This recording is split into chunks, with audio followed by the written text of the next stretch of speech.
नमस्कार, मैं मनीष स्वागत करता हूँ आपको अपने इस यूट्यूब चैनल पे।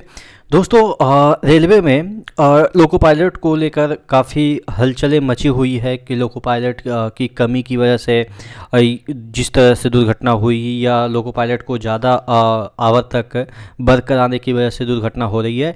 तो उसी को मद्देनज़र रखते हुए यहाँ पे कुछ वैकेंसी के बारे में चर्चा की गई है। देखिएगा, यहाँ पे जोधपुर से रायपुर से प्रकाशित होने वाले ये समाचार पत्र में यहाँ पे लिखा गया है, लोको पायलट के पद भरे जाएंगे। अब ये पद कब भरे जाएंगे वो तो आपको भी पता है, लेकिन इससे पहले आपको मैं ये बता दूं कि लोको पायलट के कितने पद, लोको पायलट और टेक्नीशियन दोनों के पद काफ़ी खाली हुए होंगे। और जब मैं जॉब कर रहा था तो उसी समय काफ़ी संख्या में लोको पायलट की कमी थी और टेक्नीशियन की कमी थी। और इसमें एक पॉइंट ये भी है कि एक जोन दूसरे जोन का सेफ्टी जो है वो ऑडिट करेंगे। कहने का मतलब ये है कि एनआर अगर है तो उसको एनएफआर अगर ऑडिट करेगा, साउथ वेस्टर्न रेलवे है तो उसको कोई और सेफ्टी में जो ऑडिट करेगा।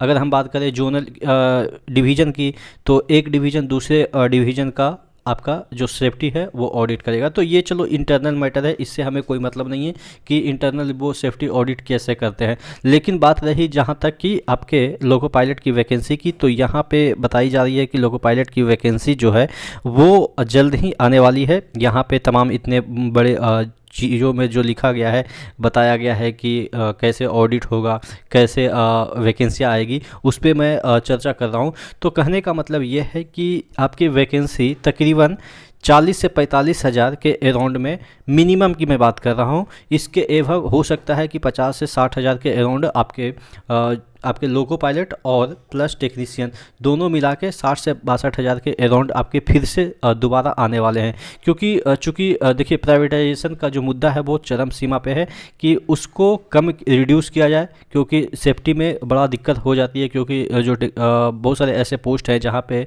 आउटसोर्सिंग से काम कराया जा रहा है, लेकिन आउटसोर्सिंग में क्या होता है ना कि वो कुशल नहीं होते हैं, क्योंकि वो 2 महीना 4 महीना या 2 साल 4 साल काम करते हैं, उसके बाद छोड़ देते हैं। लेकिन अगर रेलवे एम्प्लॉय परमानेंट होते हैं तो वो कार्य करते करते कुशल हो जाते हैं। तो सेफ्टी के पॉइंट ऑफ व्यू से काफ़ी उन्नत या आप कह सकते हैं कि सक्षम होते हैं रेलवे एम्प्लॉय बनस्पत की वो आउटसोर्सिंग से वहाँ पे काम करवाया जाए। तो इस वजह से आपके लोको पायलट की जल्द ही वैकेंसी आपके 45 हज़ार के 40 हज़ार के अराउंड आपको लोको पायलट को ही सिर्फ देखने को मिलेगा, और 20 से 22 हज़ार आपके टेक्नीशियन को वैकेंसी देखने को मिलेगा। क्योंकि लोको पायलट की बहुत भारी संख्या में कमी है, और आशा करते हैं कि जल्द ही ये वैकेंसी आपके अक्टूबर तक, मैंने डेडलाइन दिया है कि अक्टूबर तक निकल के सामने आ जाएगी। लेकिन उससे पहले भी कुछ वैकेंसियाँ आपको एसएससी जेई वगैरह वगैरह के निकल के सामने आएगी। तो आशा करते हैं जल्द ही आपका एग्ज़ाम हो। और जहां तक बात रही एग्ज़ाम पैटर्न की, तो मैं आपको बता दूं कि आप पढ़ते रहिएगा जो अपने ट्रेड है उससे, क्योंकि उसको पास करने के बाद ही आप सिलेक्शन पा सकते हैं। क्योंकि पिछली बार बहुत सारे ऐसे भी लोग हैं जो कि काफ़ी अच्छा नंबर लाने के बावजूद ट्रेड में फेल हो गए थे। क्योंकि ट्रेड में क्या होता है ना कि आईटीआई वाले बहुत सारे बच्चे ऐसे हैं, जहाँ तक बहुत सारे की मैं बात करूँ तो in the sense of Bihar की मैं बात करता हूँ। मैं खुद इस चीज़ को ऑब्जर्व किया हूँ कि सिर्फ यहाँ पे आईटीआई की डिग्री दी जाती है, पढ़ाई वढ़ाई कुछ नहीं होती है।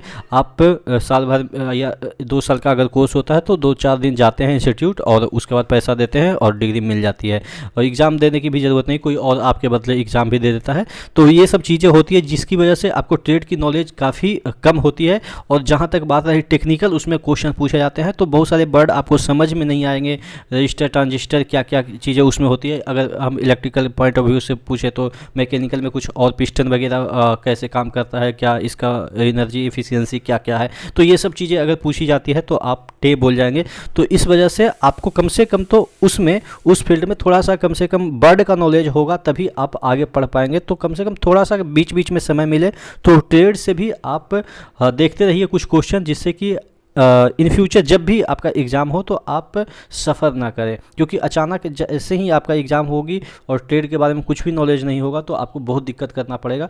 तो अभी से आप लोग पढ़ते रहिए, और अगर आपको लगता है कि आप नहीं पढ़ पाएंगे, कहाँ से पढ़ पाएंगे, तो आप मुझे बताइएगा। मैं आपको ट्रेड का जो जितने भी सिलेबस है वो मैं आपको इस चैनल पर करवा दूँगा। आशा करते हैं चीज़ें समझ में आई होगी। नेक्स्ट वीडियो में मिलते हैं, तब तक के लिए जय हिंद।